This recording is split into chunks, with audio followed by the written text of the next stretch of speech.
So you're going to start the stroke from the hip flexor, lifting the entire leg off the pedal. Then you just drop the leg, allowing the beater to come off, and raise the toe. So a swivel technique, you want to make sure when you drop the leg, the heel is coming down to the left of the base of the footboard.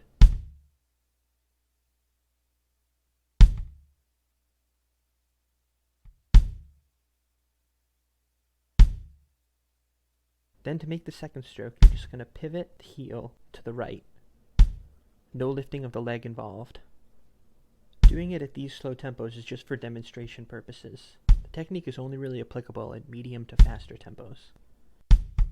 Make sure that you continue to lift the leg before every downstroke. You mostly want to think of the downbeats where you drop the leg with the heel. The upbeats will almost happen naturally. Your foot position on the footboard makes a big difference when playing this stroke. Further up on the pedal is better for lower tempos.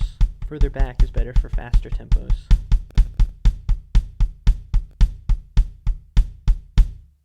The degree of the angle of motion is also going to affect this stroke. The further you pivot in each direction, the higher intensity and volume will result. Using these on odd groupings is fairly self-explanatory. You just stop on the desired downbeat.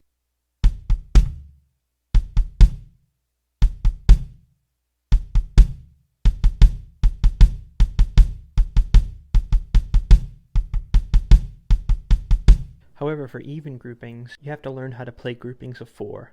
The way to do this is to first drop the leg, then when you pivot the heel to the right, you want to do so slowly, applying a little bit more pressure so that you're able to get 2 notes out of that pivot. Then once the heel is pivoted to its right extent, lift the leg and then drop the leg again.